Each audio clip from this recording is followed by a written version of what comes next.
കാത്തിരിപ്പുകൾക്ക് പിന്നാലെ തിയേറ്ററുകളിലേക്ക് എത്തിയ സൂര്യ ചിത്രം കറുപ്പ് ഗംഭീര കളക്ഷൻ നേടി മുന്നേറുന്നു. പോസിറ്റീവ് അഭിപ്രായങ്ങൾ സോഷ്യൽ മീഡിയയിൽ നിറഞ്ഞതിന് പിന്നാലെ ബോക്സ് ഓഫീസിൽ മികച്ച മുന്നേറ്റം കാഴ്ചവെക്കാൻ ചിത്രത്തിന് സാധിക്കുന്നുണ്ട്. തമിഴ് സിനിമയിൽ ഏറെ ആരാധകരുള്ള സൂര്യയുടെ സമീപകാല സിനിമകളെടുത്താൽ ഒന്നും തന്നെ ബോക്സ് ഓഫീസിൽ വേണ്ട വിജയം നേടിയിട്ടില്ലെന്ന് മനസ്സിലാക്കാം. കഴിഞ്ഞ 10 വർഷങ്ങളായി അദ്ദേഹത്തിന് പറയാൻ കാര്യമായ ഹിറ്റുകളൊന്നും തന്നെ ഉണ്ടായിരുന്നില്ല. വലിയ ബജറ്റിലും ക്യാൻവാസിലുമൊക്കെ സൂര്യയുടെ താരമൂല്യം ഉപയോഗിക്കാൻ ഉദ്ദേശിച്ചുള്ള ചിത്രങ്ങൾ ഇക്കാലയളവിൽ ഇറങ്ങിയിരുന്നെങ്കിലും ഒന്നും തന്നെ തിയേറ്ററുകളിൽ വിജയിച്ചില്ല. എന്നാൽ ഇപ്പോഴത്തെ വർഷങ്ങളുടെ കാത്തിരിപ്പിനൊടുവിൽ ഒരു സൂര്യ ചിത്രം തിയേറ്ററുകളെ ഇളക്കിമറിക്കുകയാണ്. അദ്ദേഹത്തിന്റെ കരിയറിലെ തന്നെ ബിഗസ്റ്റ് ഹിറ്റായി മാറിയ കറുപ്പാണ് നിലവിലെ ചർച്ചാ വിഷയം.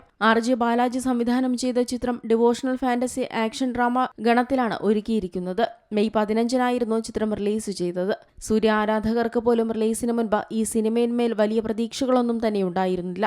എന്നാൽ ആദ്യ ഷോകൾക്കപ്പുറം ചിത്രത്തിന്റെ തലവര തന്നെ മാറി. പോസിറ്റീവ് അഭിപ്രായങ്ങൾ സോഷ്യൽ മീഡിയയിൽ നിറഞ്ഞതിന് പിന്നാലെ ബോക്സ് ഓഫീസിൽ ചിത്രം കുതിച്ചുപായുന്ന കാഴ്ചയാണ് നാം കണ്ടത്. ഇപ്പോഴത്തെ ഏറ്റവും ഒടുവിൽ പുറത്തുവന്ന കണക്കുകൾ പ്രകാരം ആഗോള ബോക്സ് ഓഫീസിൽ നിന്ന് 200 കോടി ഗ്രോസ് പിന്നിട്ടിരിക്കുകയാണ് ചിത്രം. നിർമ്മാതാക്കൾ തന്നെ അറിയിച്ചിരിക്കുന്ന കണക്കുകളാണിത്.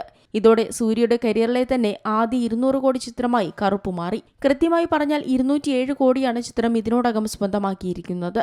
മാസ് ഘടകങ്ങളാൽ സമ്പന്നമായ സമ്പൂർണ്ണ ആക്ഷൻ എന്റർടൈനറായി എത്തിയ കറുപ്പ് പ്രേക്ഷകർക്ക് വലിയ ആഘോഷാനുഭവം തന്നെ തിയേറ്ററുകളിൽ സമ്മാനിക്കുകയാണ്.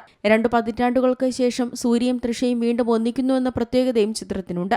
ഇരുവരും ഇതുവരെ ചെയ്ത വേഷങ്ങളിൽ നിന്ന് വ്യത്യസ്തമായ ഗെറ്റപ്പിലും മേക്ക് ഓവറിലുമായാണ് കറുപ്പിലെത്തുന്നത്. വൈറൽ ഹിറ്റുകളിലൂടെ ശ്രദ്ധേയനായ യുവ സംഗീത സംവിധായകൻ സായി അഭ്യങ്കറാണ് ചിത്രത്തിന് സംഗീതമൊരുക്കിയിരിക്കുന്നത്. ഇന്ദ്രൻസ്, നാട്ടി, സ്വാസിക, അനഘമായ രവി, ശിവദ, സുപ്രീത് റെഡ്ഡി തുടങ്ങി പ്രമുഖ താരങ്ങളും ചിത്രത്തിൽ കേന്ദ്ര കഥാപാത്രങ്ങളായി എത്തുന്നുണ്ട്. Entertainment desk, Zee Malayalam news.